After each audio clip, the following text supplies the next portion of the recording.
Hi, I'm Angela Non. I'm Ariana Kempis. And this is BRB Crying.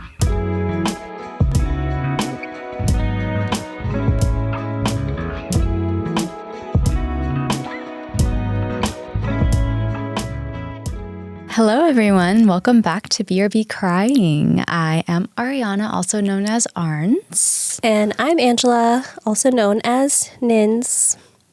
And here we are again. Here we are. Fresh new batch of tear tales. Tear tales. You know? Cute. Yeah. Is that not explicit enough? Yeah, We're here no. to talk about things that made us cry. There you go. Beautiful. How you doing? Oh, you know, I'm a little sick. This sounds familiar. I was just thinking, I'm pretty sure Arns has been sick this entire season. So it was like 3 episodes of let me talking like this. So now it's my turn. Of course. Time to pay my dues. I'm be doing that a lot. If it sounds sexy, It is. it is. It's called congestion. All right.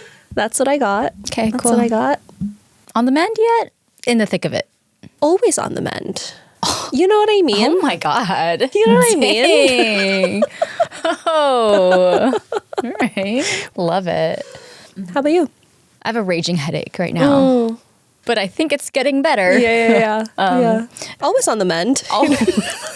It's really not. It's just very consistently. Yeah. Okay. So, but I'm good otherwise. Yeah. Yeah. Scintillating. If you're new here, welcome. We're usually a little more lively. Yeah, a little than more this. chipper. A little more chipper. But you know what? We all have our days, and that's okay. The most important thing is that we just keep showing up. Yeah. I mean, we're here to talk about things that made us cry. So Yeah. sometimes the vibe is low. The vibe is sickly The today. vibe is sickly. So Yeah, so welcome. welcome. Thanks for being here. And to all our existing crybabies, welcome back. Love you. Love you. I don't have anything else to say right now, Yeah. shockingly. Usually I feel like we can't stop talking, but I got nothing. Announcements-wise, I mean. I have more things to say, just I don't have any Sure. updates to give. That's fine. All right. Do we just start? Do we just start? Listen. If you've been here before, you get the gist. Yeah. We'll just dive right in. Okay. What do you got for me? What do I have for you? Well, first I have a really thoughtful intro. Okay. It's fine. We are happy to be We are here. so excited to be here, by the way. Swear.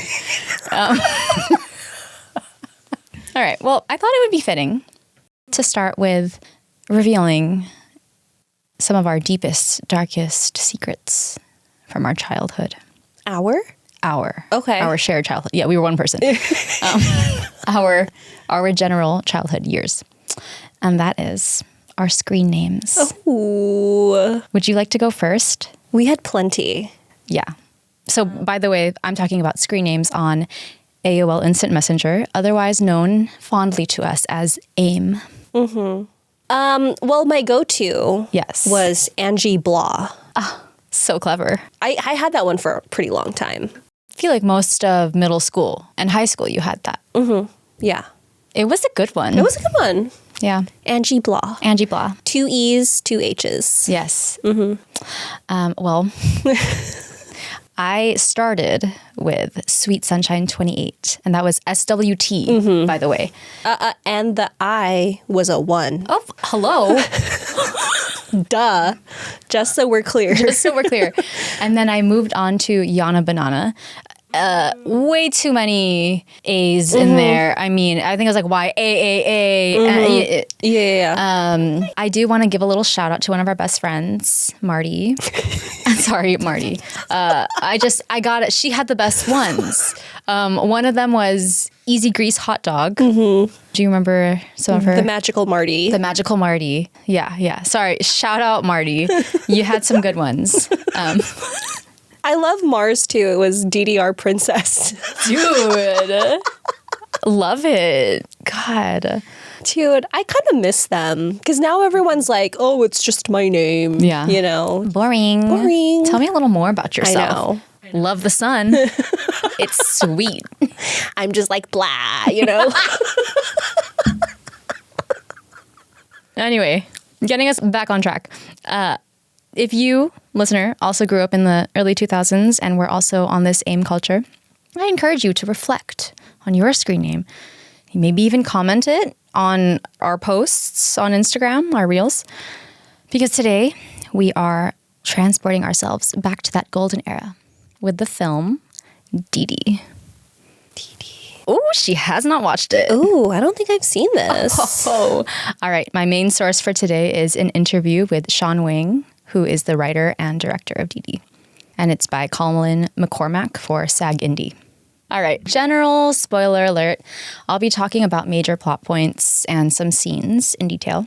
But if you're like me and you don't want to know shit, then watch the movie first. And you can buy or rent it on a lot of different platforms. But I watched it for free on Amazon Prime Video.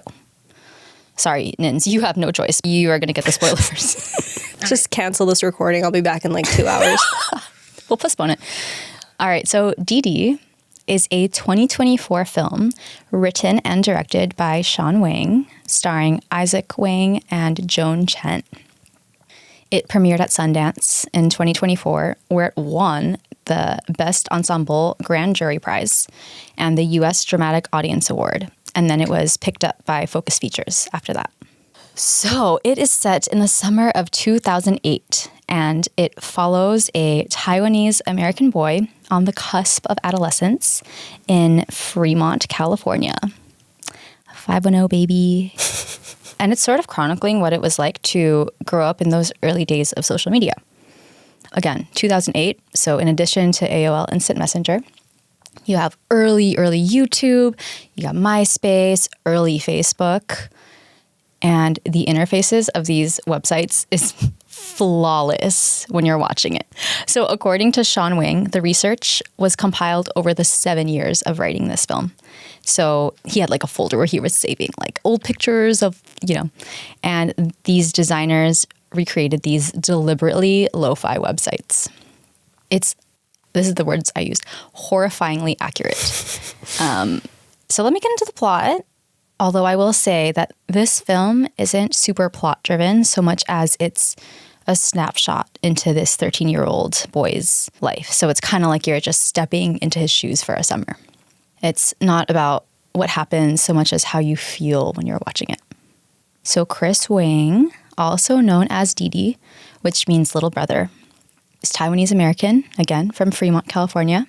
If you've never been to Fremont, the vibe is suburban, pretty ethnically diverse, but still very heavily Asian. And since it's the Bay, all these little Asian kids think they're like hella gangster. They're not. But again, I cannot stress how accurate this movie was for anyone who grew up in the Bay in the early 2000s. I've never watched a film that so accurately captured my teenagehood. I actually, I had to close, I couldn't watch some scenes. I was like, oh my God, I was like, I can't watch this. Because it felt like snippets from my own life. Oh, man. Yeah. I also do want to say that this, multiple people were like, fuck, you got to watch this. I cried so hard. So it was kind of on my list for a while. But like every 13-year-old in history, Didi doesn't know shit. It's the summer of 2008, and he's about to enter high school. He doesn't know who he is, what he likes, how to talk to girls. Everything he does is out of sheer desperation to just be accepted.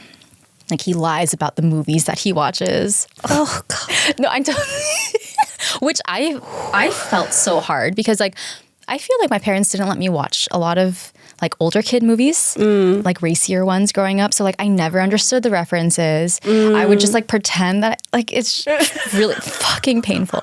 But yeah, he lies about the music he listens to impress this girl. And then there's a bunch of these cool older skater dudes who he also wants to impress and hang out with. So he tells them oh yeah, I film skate videos. No. Runs home, Googles how to film a skate video. It's it's awful. It's so stressful to watch.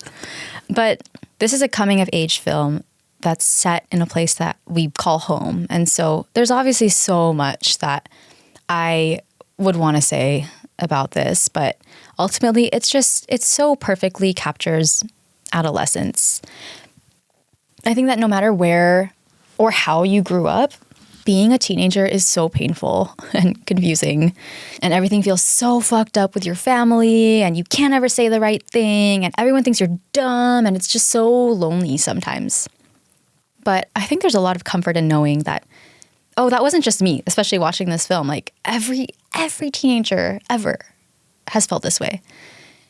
And I kind of tend to avoid looking back on photos and memories from this time because every post, every caption, every diary entry, it's all just it feels so embarrassing to look back on. But I think that this film, it made me think about the fact that instead of glossing over this period of time, maybe we can do what this film does, what Didi does, and kind of lean into the fact that everyone else was dumb and embarrassing too. And maybe instead of like dying a little on the inside whenever we look back on these old photos, we can almost look at this part of our lives as sacred. Because I think that's part of growing into yourself. You know, it's being able to look back on that cringy past self and not be mean to them, but to hold them and say, you know, you were just a kid.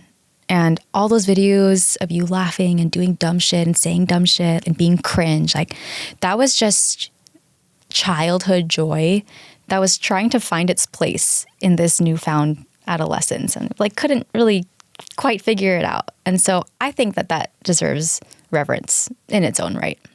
So again, I'm really fucking skimming the surface here though. Please just watch this film. It's so fucking good. Like there's a reason why it won Sundance. But I now want to kind of get into the whole cry. Why did I cry?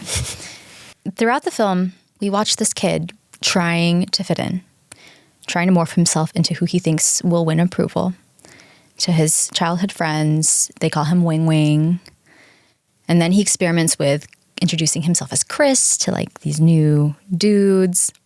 But it's only at home where you see him drop this facade. And at home, he's just Didi. It's at home where the pains and the frustrations of being a teenager really start to surface.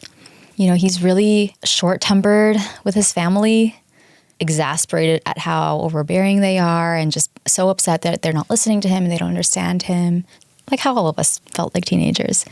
He has an older sister named Vivian, who's about to head off to college. You know, they're always at each other's throats. They're telling each other to fuck off. They're screaming at each other across the dinner table. And like, because he keeps like stealing her clothes and shit. And then there's his grandma, Nai Nai, who, by the way, is the director's actual real life grandma. But she, like so many grandmother figures in our lives, always nagging, and she's ridiculous and she's concerned, but then she's really fucking mean sometimes. But then she's also like silly and affectionate. And then there's Didi's mom, Chung Sing. So Didi's mom is essentially a single parent because her husband lives in Taiwan and provides for their family. So she's kind of just by herself in America, raising two kids, looking after her mother-in-law, and using any spare moment she can get to paint.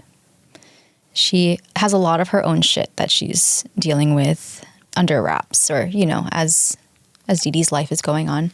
You know, her mother-in-law is constantly insulting her for raising her kids poorly, talking down on her for being useless, and you know, her kids fucking hate each other. Her son refuses to have a conversation with her. You know, she loves painting. She wanted to be a famous painter, but her life took a turn and now she's here taking care of these two kids, these two kind of shitty kids. But in spite of all this, Didi's mom never fails to parent with love. There are, of course, moments where it's really hard and she loses her cool and she's like blinded by rage and they're screaming at each other and her kids are talking back to her and she's like screaming back at them. And it's just, I think about the fact that I'm sure my teenage self would have sided with Didi during these moments, during these fights. You know, you don't understand me. Like, you never listen to what I have to say.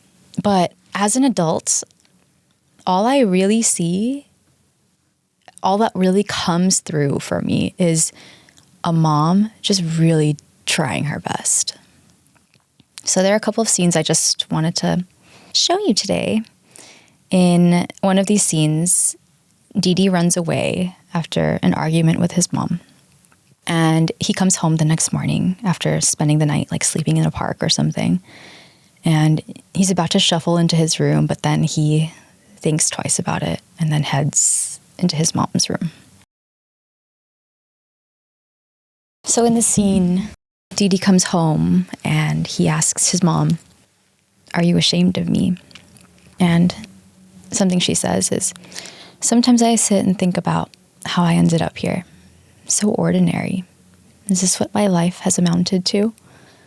I wonder, what if I didn't marry your father? If I didn't have you and Vivian? What would my life be like? Maybe I would have come to America by myself, and I'd have become a successful artist by now with my own studio in New York. Sometimes I dream. But then, getting to watch you and Vivian grow up here, make friends, and learn so many things I can't teach you, I realize you are my dream. How could I be ashamed of you? I'm so proud." And there are other scenes too that I find so powerful. There are scenes where Didi's mom picks him up and she asks, "Have you eaten yet?" And then she proceeds to feed him. I'm just gonna show you one of these scenes. When I watched that scene, I cried for like 10 minutes. All she's doing is just sitting and watching him eat. But the love and adoration she radiates is almost overwhelming.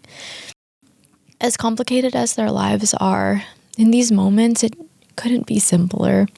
She's just a mom nourishing her son, and he's just a son letting his mom love him. This film is this beautiful depiction of what it's like to be a 13-year-old boy.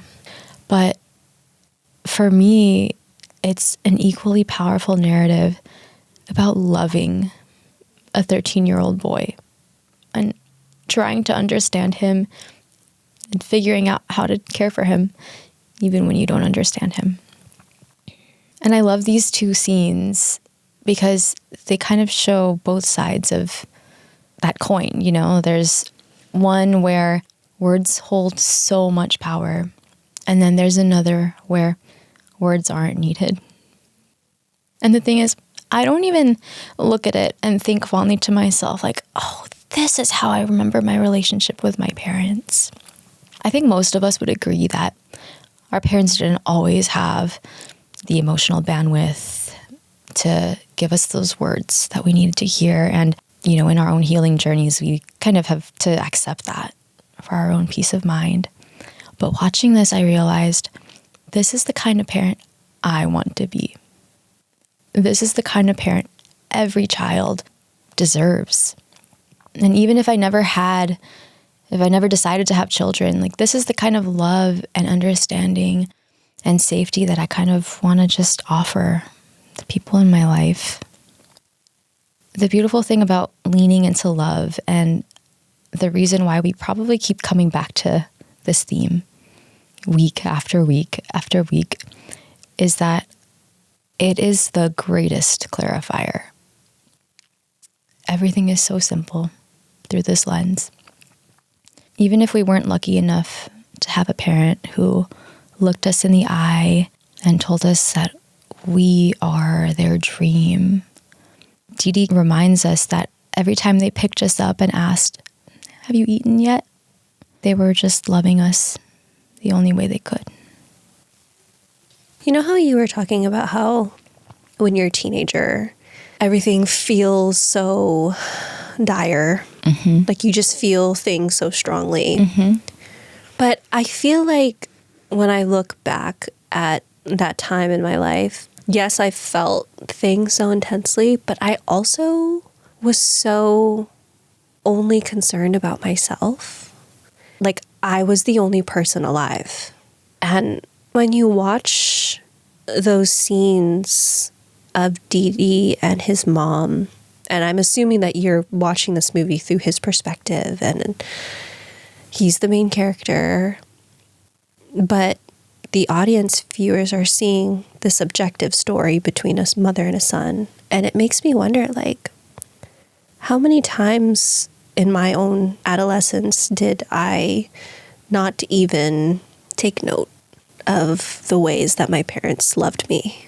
Like, I probably was in my head so much, or maybe I didn't see my dad look at me across the dining table, or maybe I didn't think about what it meant for my mom to pick me up and drop me off every day. Like, as a kid, you just, like, oh yeah, that's just how things are. But you don't really dwell on the love behind all of those things.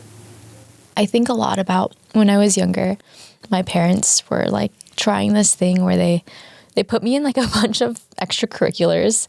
Like I did like hula and Tahitian, and then I was doing like soccer, and it was kind of random, but they were like driving me everywhere. It was kind of like what life I imagine is like being a soccer mom. Mm-hmm.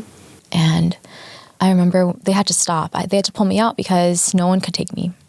And I remember being so upset, and I was like, why did you even put me in this in the first place? You know, like it's just so hurtful to me that like you tell me that I can do this thing and I really like this thing, and then you take it away from me, and then you say like, sorry, you just can't do it again. Like, and we can't figure it out. We can't find anyone else to take you. And I was just so frustrated by it. But then I think about like, that must have been hard for them too, to be excited for me that I was enjoying something, and then to have to tell me like, sorry, like we can't make this work for you. I'm sure that didn't feel great, disappointing me. And I have no idea why. I wasn't really like thinking like, oh, was it because my dad didn't have a job again? You know, like. Right. You just look at the surface level thing of, I'm not getting what I want. Yeah, exactly. Yeah. God, we're so dumb when we're young. But I mean, that's the beauty of growing up and evolving and learning.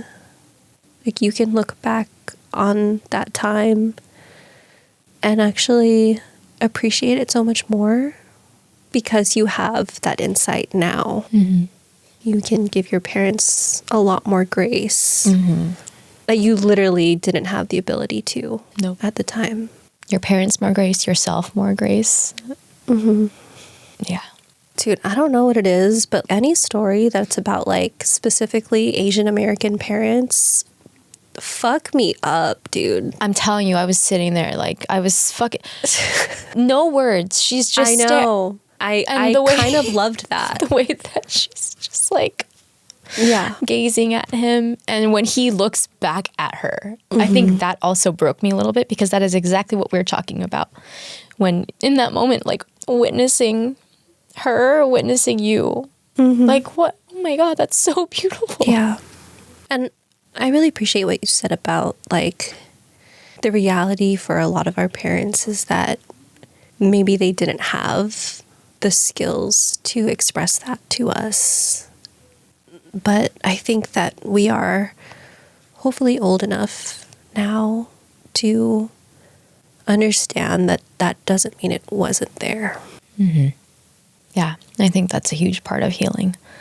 I just showed you like 2 very emotional scenes. Like the rest, I swear to God, like there's a scene like, you know, like making like your mom jokes. Like, yeah. Well, yeah, I fricked your mom. Dude, his mom has cancer. Like, oh, fuck, sorry. Like, I didn't know, like, sorry for your loss. Like, no, she's not fucking dead. Dude, I swear most of, like, 80% of the movie was like that. Oh, my God. Yeah, so good. It was only an hour and a half, too. It's pretty short. Oh, really? Mm-hmm. Well, you know what? If a director can fit a story that poignant in an hour and 30 minutes, you know, it must be fucking good. And here I am talking for an hour, 30 minutes about the fucking story.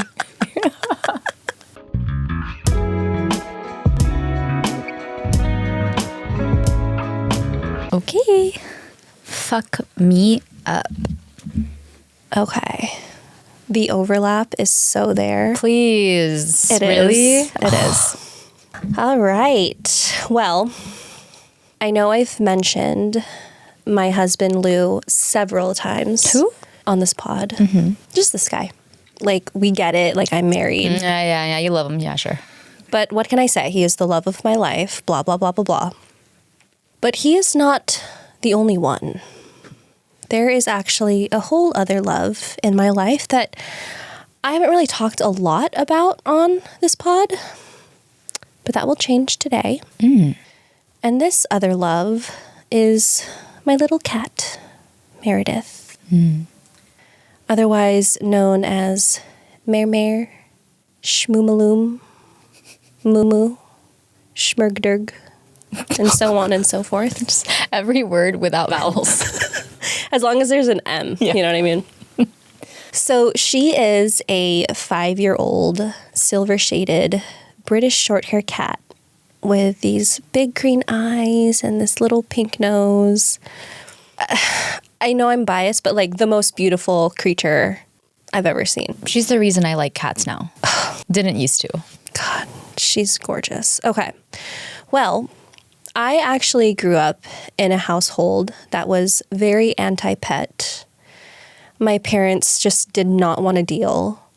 And my dad claimed that he was allergic, but time has revealed that was very clearly a lie. Has not sneezed once in my apartment. But when I was young, I really, really wanted a dog. And talk about not getting what you want when you're a kid. I remember one Christmas, I just begged and begged and begged my parents for a dog. And I genuinely convinced myself that like Christmas Day, I would open up that box and a little puppy would come out. They really never got me one. That Christmas came and went, never had a pet. And yeah, I guess I had always imagined that once I was on my own, I would definitely get a dog. Fast forward to 2019.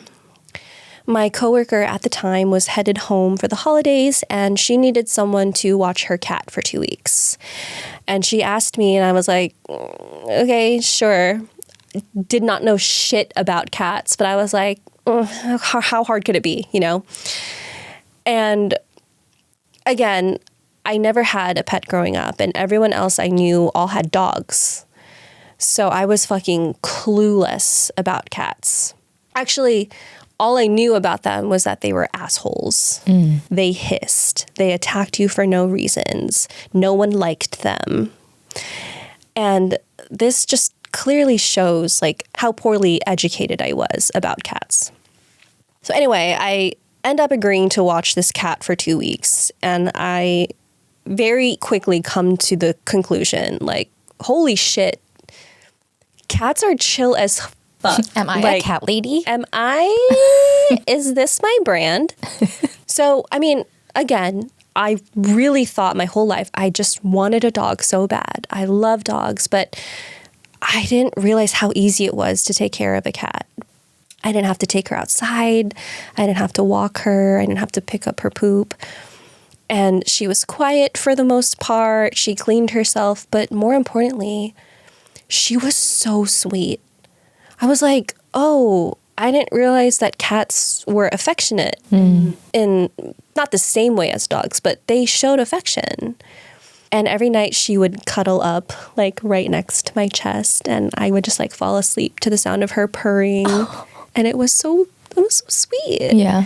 And yeah, it just really opened up my eyes to what life with a cat could be like.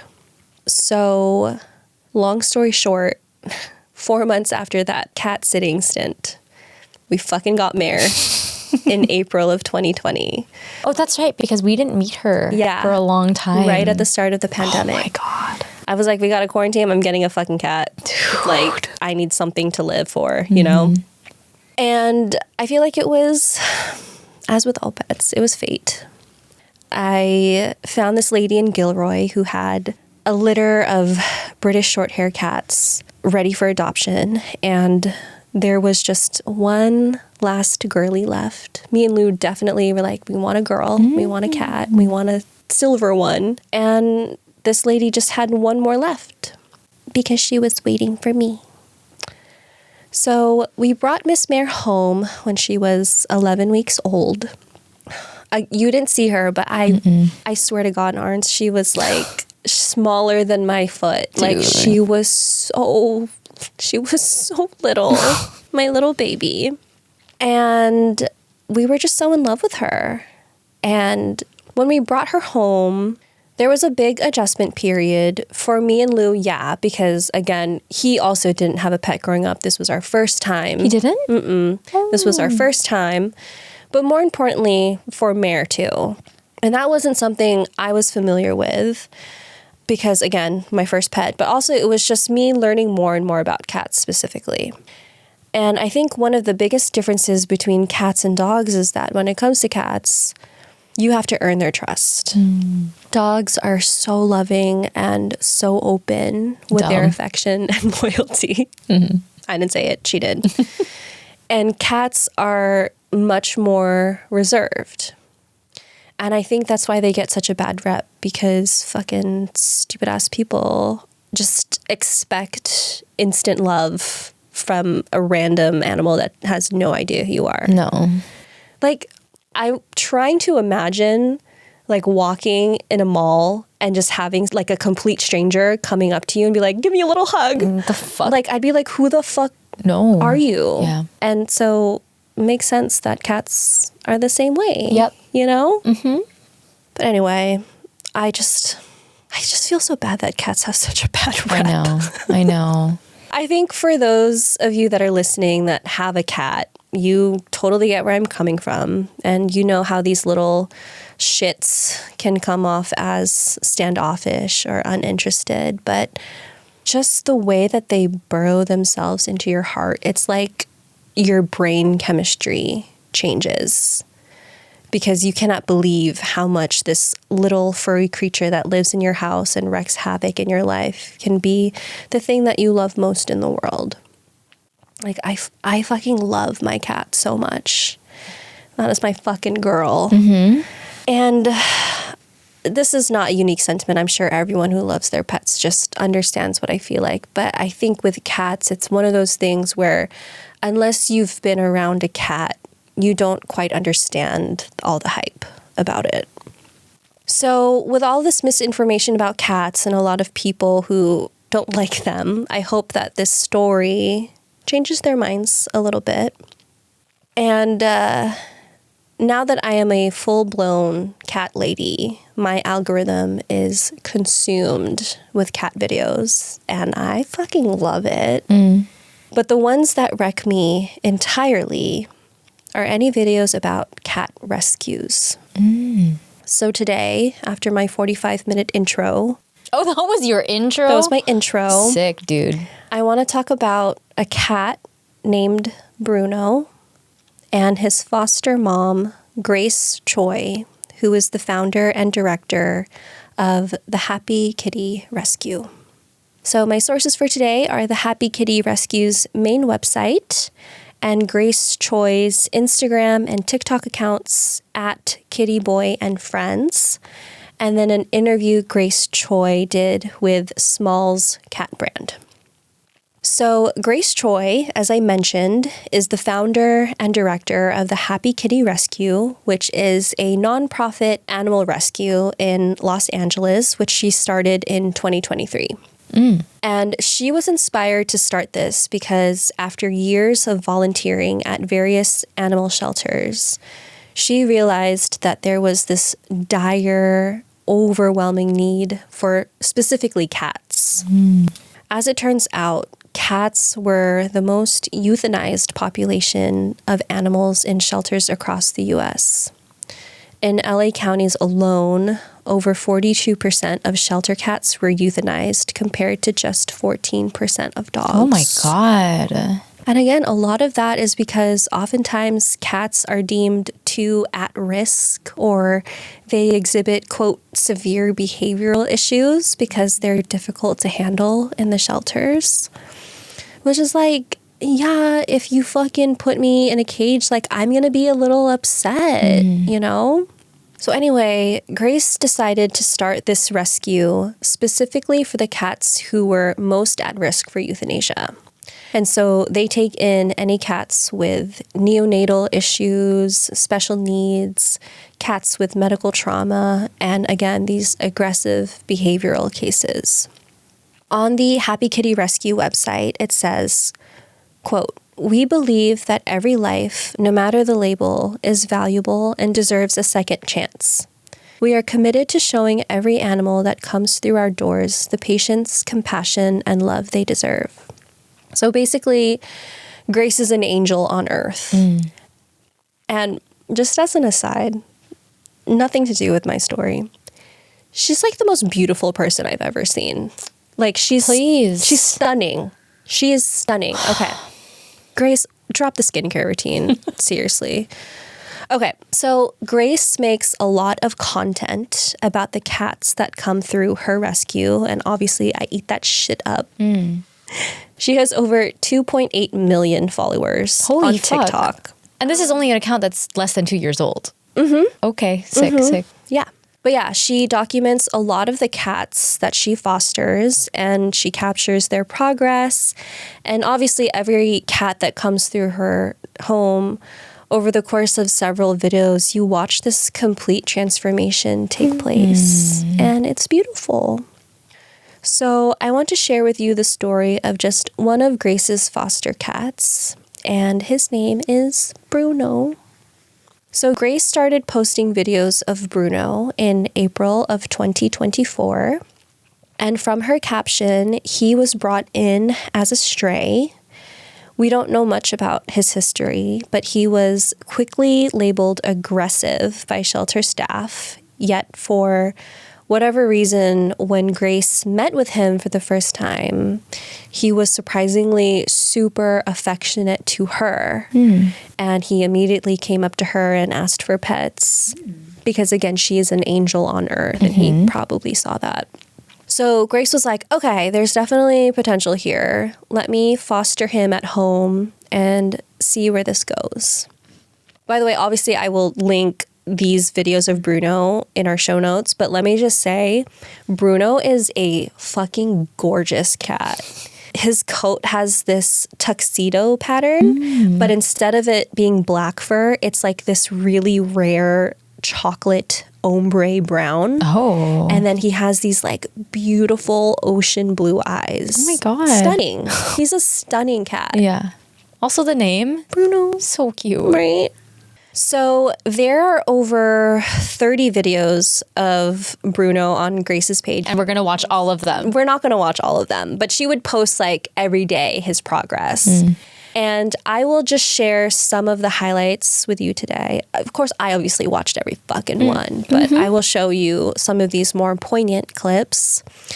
Again, you can find Bruno's full story in our show notes, but I'm going to start off with day one that Grace and Bruno share together.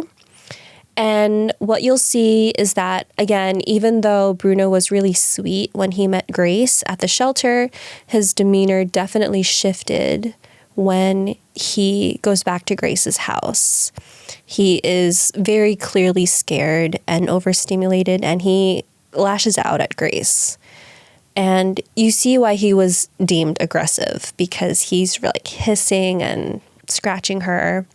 She says in her caption, "I think it's going to take some time for him to fully settle in and feel safe, but I'm confident that with patience, he'll come around."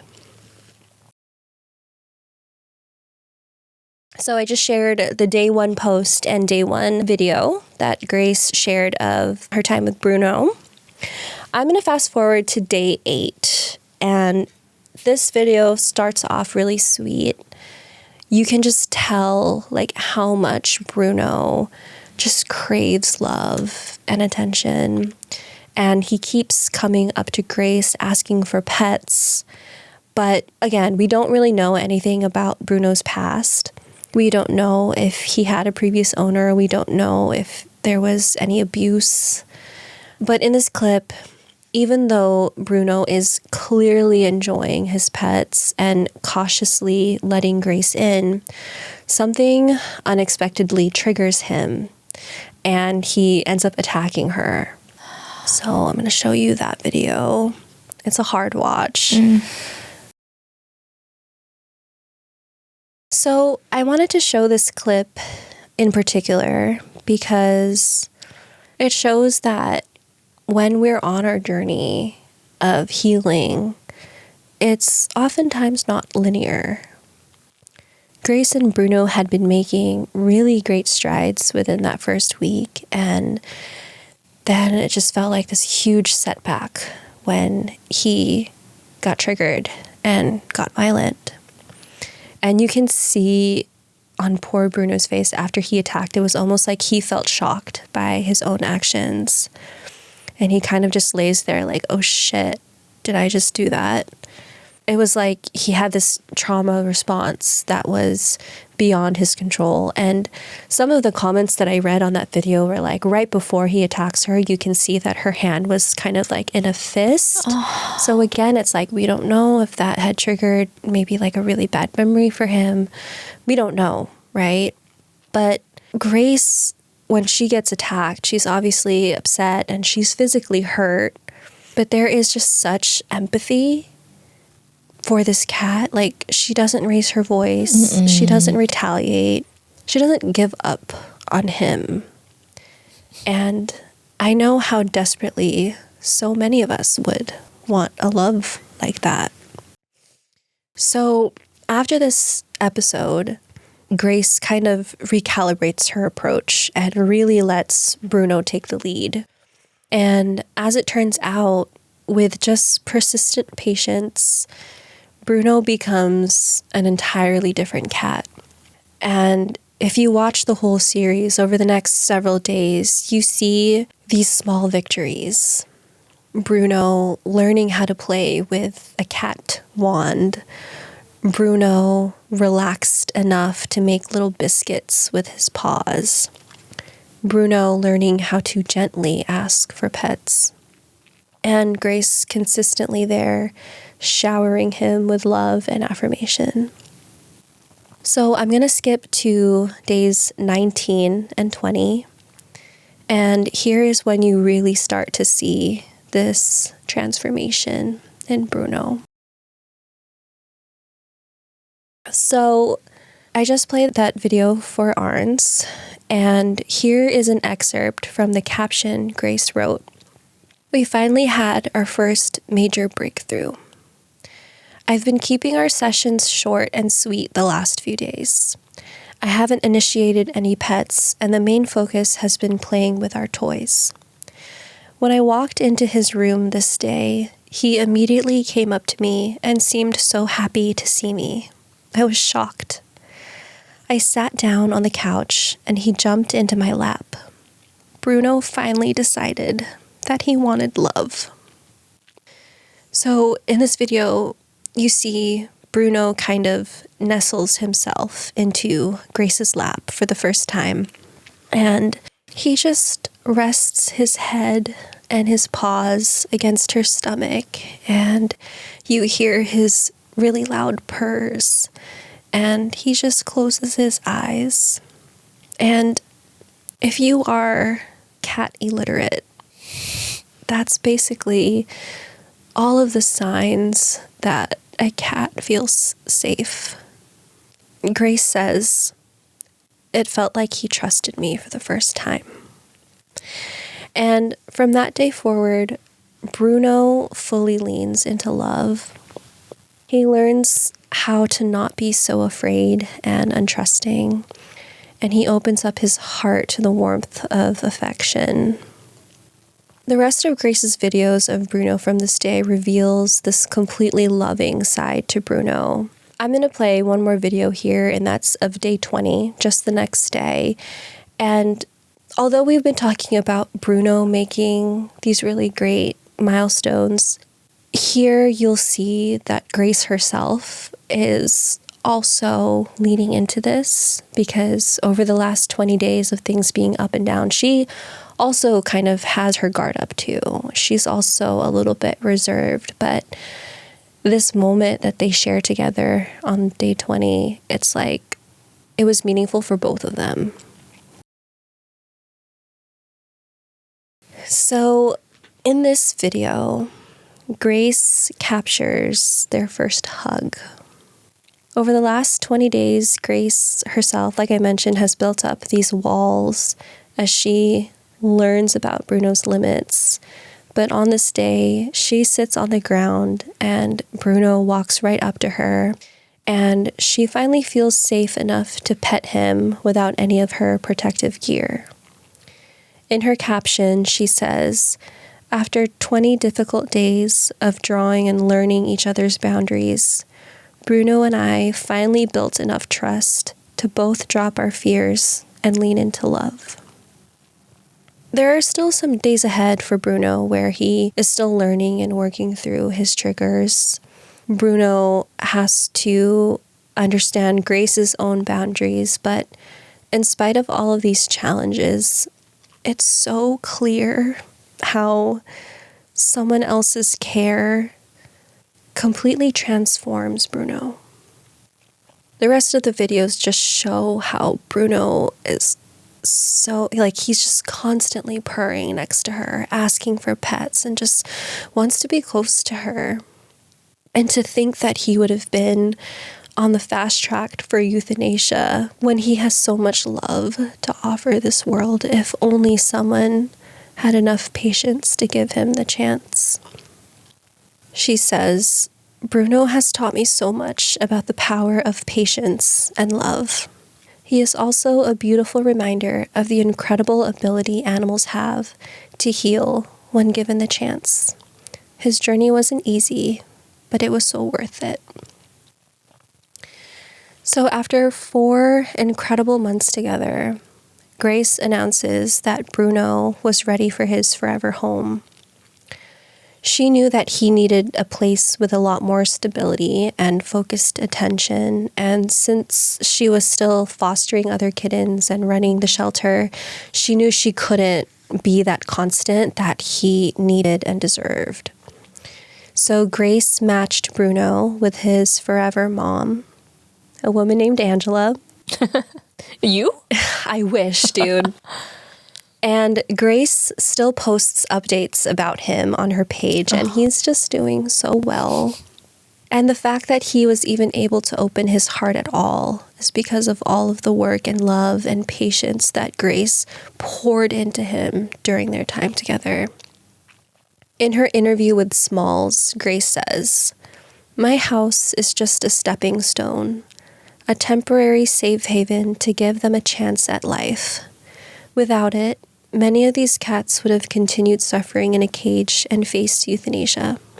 Knowing that I've played a part in saving their lives and giving them a chance at a better future makes the goodbyes more fulfilling than sad. My goal is to get them into their forever homes so I can make room for more cats who need help. Saying goodbye is a sign that I've accomplished my goal, and it's a pretty awesome feeling." I think that there is so much to learn from Bruno's story. Anyone who loves animals loves the purity of their souls.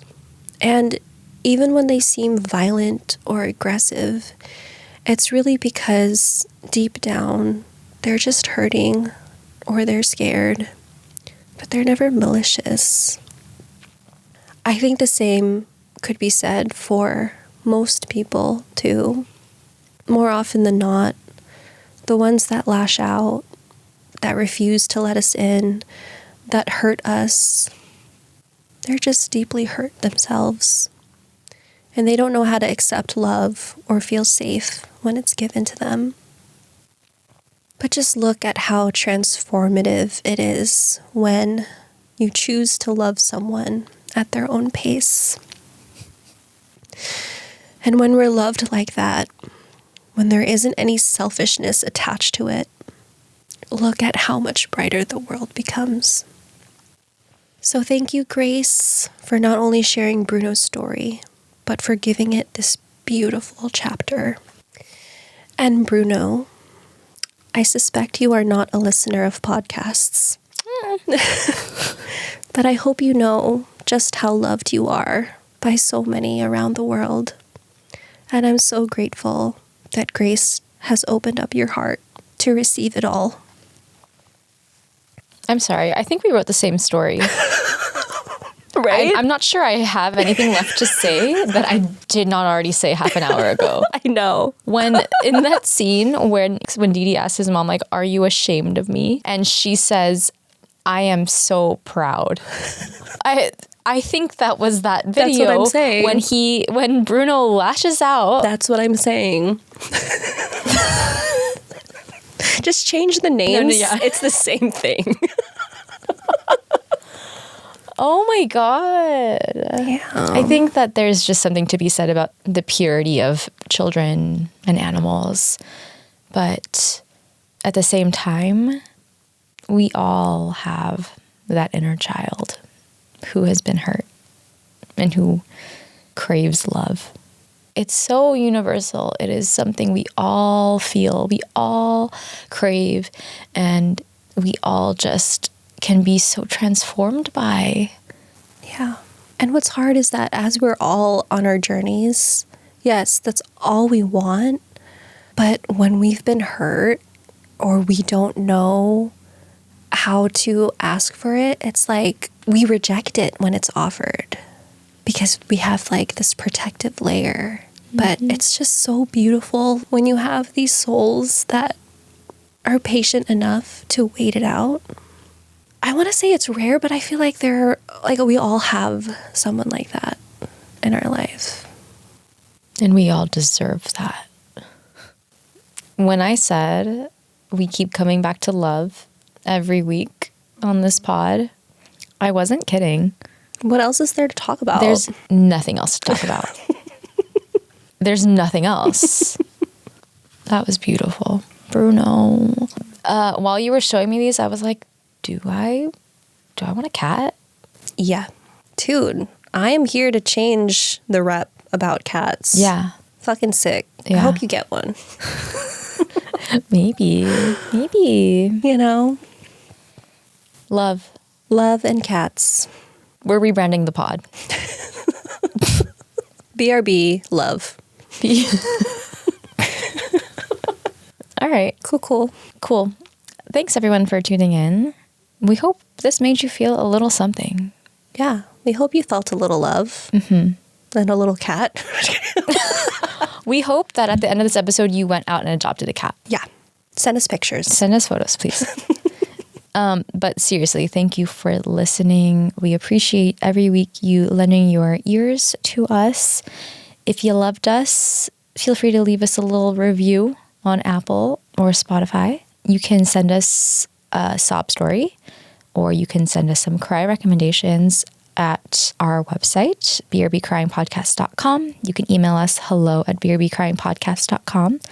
And we are also at brbcrying.podcast on all socials, so you can DM us there.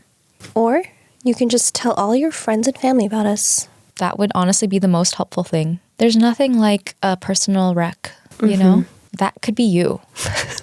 So anyway, thank you for spending this last hour with us. We will see you next week. We can do it all over again. Yep. But until then, BRB crying.